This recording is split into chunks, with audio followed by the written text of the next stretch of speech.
संक्षिप्त शिवपुराण विद्येश्वर संहिता अध्याय 10 5 कृत्यों का प्रतिपादन। प्रणव एवं पंचाक्षर मंत्र की महत्ता। ब्रह्मा विष्णु द्वारा भगवान शिव की स्तुति तथा उनका अंतर्धान।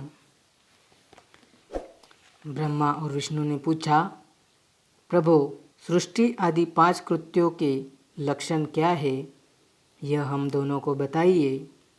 भगवान शिव बोले, मेरे कर्तव्यों को समझना अत्यंत गहन है, तथापि मैं कृपापूर्वक तुम्हें उनके विषय में बता रहा हूँ।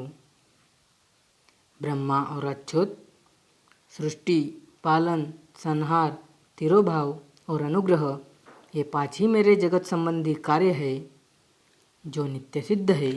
संसार की रचना का जो आरंभ है उसी को स्वर्ग या सृष्टि कहते हैं। मुझसे पालित होकर सृष्टि का सुस्थिर रूप से रहना ही उसकी स्थिति है, उसका विनाश ही संहार है। प्राणों के उत्क्रमण को तिरोभाव कहते हैं। इन सब से छुटकारा मिल जाना ही मेरा अनुग्रह है। इस प्रकार मेरे 5 कृत्य है। सृष्टि आदि जो 4 कृत्य है वे संसार का विस्तार करने वाले हैं। 5वां कृत्य अनुग्रह मोक्ष का हेतु है।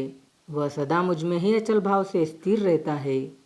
मेरे भक्तजन इन 5 कृत्यों को 5 भूतों में देखते हैं। सृष्टि भूतल में, स्थिति जल में, संहार अग्नि में, तिरोभाव वायु में और अनुग्रह आकाश में स्थित है। पृथ्वी से सबकी सृष्टि होती है, जल से सबकी वृद्धि एवं जीवन रक्षा होती है, आग सबको जला देती है, वायु सबको एक स्थान से दूसरे स्थान को ले जाती है और आकाश सबको अनुग्रहित करता है। विद्वान पुरुष को यह विषय इसी रूप में जानना चाहिए। इन 5 कृत्यों का भार वहन करने के लिए ही मेरे 5 मुख है। 4 दिशाओं में 4 मुख है और इनके बीच में 5वां मुख है। पुत्रों, तुम दोनों ने तपस्या करके प्रसन्न हुए मुझ परमेश्वर से सृष्टि और स्थिति नामक 2 कृत्य प्राप्त किए हैं। ये दोनों तुम्हें बहुत प्रिय है। इसी प्रकार मेरी विभूति स्वरूप रुद्र और महेश्वर में 2 अन्य उत्तम कृत्य संहार और तिरोभाव मुझसे प्राप्त किए हैं, परंतु अनुग्रह नामक कृत्य दूसरा कोई नहीं पा सकता। रुद्र और महेश्वर अपने कर्म को भूले नहीं है, इसीलिए मैंने उनके लिए अपनी समानता प्रदान की है। वे रूप, वेश, कृत्य, वाहन, आसन और आयुध आदि में मेरे समान ही है। मैंने पूर्व काल में अपने स्वरूप भूत मंत्र का उपदेश किया है, जो ओंकार के रूप में प्रसिद्ध है। वह महामंगलकारी मंत्र है। सबसे पहले मेरे मुख से ओंकार प्रकट हुआ, जो मेरे स्वरूप का बोध कराने वाला है। ओंकार वाचक है और मैं वाच्य हूँ। यह मंत्र मेरा ही स्वरूप है। प्रतिदिन ओंकार का निरंतर स्मरण करने से मेरा ही सदा स्मरण होता है। मेरे उत्तरवर्ती मुख से अकार का, पश्चिम मुख से उकार का, दक्षिण मुख से मकार का, पूर्ववर्ती मुख से बिंदु का तथा मध्यवर्ती मुख से नाद का प्राकट्य हुआ। इस प्रकार 5 अवयवों से युक्त ओंकार का विस्तार हुआ है। इन सभी अवयवों से एकभूत होकर वह प्रणव ओम नामक एक अक्षर हो गया। यह नाम रूपात्मक सारा जगत तथा वेद, उत्पन्न स्त्री पुरुष दोनों कुल इस प्रणव मंत्र से व्याप्त है। यह मंत्र शिव और शक्ति दोनों का बोधक है।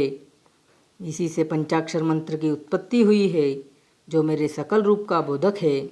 वह अकारादि क्रम से और मकारादि क्रम से क्रमशः प्रकाश में आया है। ओम नमः शिवाय यह पंचाक्षर मंत्र है।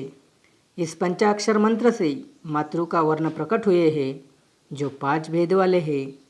उसी से शिरोमंत्र सहित त्रिपदा गायत्री का प्राकट्य हुआ है। उस गायत्री से संपूर्ण वेद प्रकट हुए हैं और उन वेदों से करोड़ों मंत्र निकले हैं। उन मंत्रों से भिन्न भिन्न कार्यों की सिद्धि होती है, परंतु इस प्रणव एवं पंचाक्षर से संपूर्ण मनोरथों की सिद्धि होती है। इस मंत्र समुदाय से भोग और मोक्ष दोनों सिद्ध होते हैं। मेरे सकल स्वरूप से संबंध रखने वाले सभी मंत्र राज साक्षात भोग प्रदान करने वाले और शुभकारक है।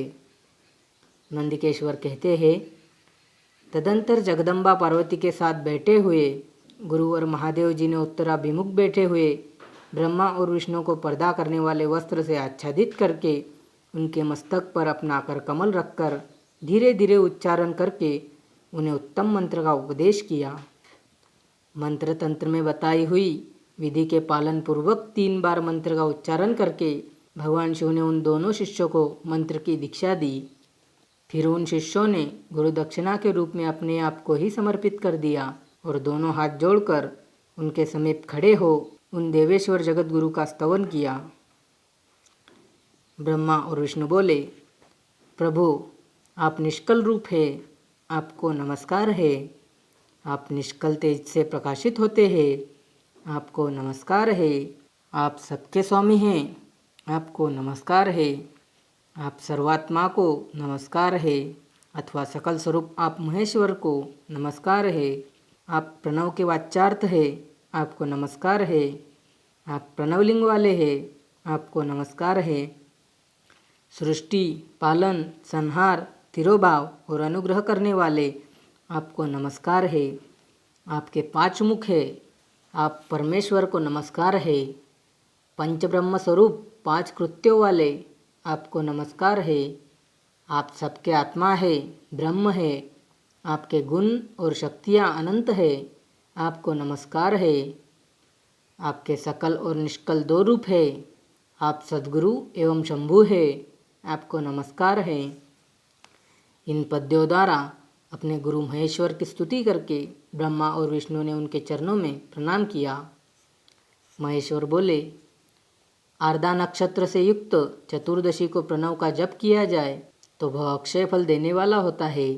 सूर्य की संक्रांति से युक्त महाआर्द्रा नक्षत्र में एक बार किया हुआ प्रणव जप कोटि गुने जप का फल देता है। मृगशिरा नक्षत्र का अंतिम भाग तथा पुनर्वसु का आदि भाग पूजा, होम और तर्पण आदि के लिए सदा आर्द्रा के समान ही होता है, यह जानना चाहिए। मेरा या मेरे लिंग का दर्शन प्रभात काल में ही प्रातः और संगव मध्याह्न पूर्व काल में करना चाहिए। मेरे दर्शन पूजन के लिए चतुर्दशी तिथि निशित व्यापनी अथवा प्रदोष व्यापनी लेनी चाहिए, क्योंकि परवर्तिनी तिथि से संयुक्त चतुर्दशी की ही प्रशंसा की जाती है। पूजा करने वालों के लिए मेरी मूर्ति तथा लिंग दोनों समान है, फिर भी मूर्ति की अपेक्षा लिंग का स्थान ऊंचा है। इसीलिए मुमुक्ष पुरुषों को चाहिए कि वे वेर मूर्ति से भी श्रेष्ठ समझकर लिंग का ही पूजन करें। लिंग का ओंकार मंत्र से और वेर का पंचाक्षर मंत्र से पूजन करना चाहिए। शिवलिंग की स्वयं ही स्थापना करके अथवा दूसरों से भी स्थापना करवाकर उत्तम द्रवमय उपचारों से पूजा करनी चाहिए। इससे मेरा पद सुलभ हो जाता है। इस प्रकार उन दोनों शिष्यों को उपदेश देकर भगवान शिव वही अंतर्धान हो गए। अध्याय 10 समाप्त।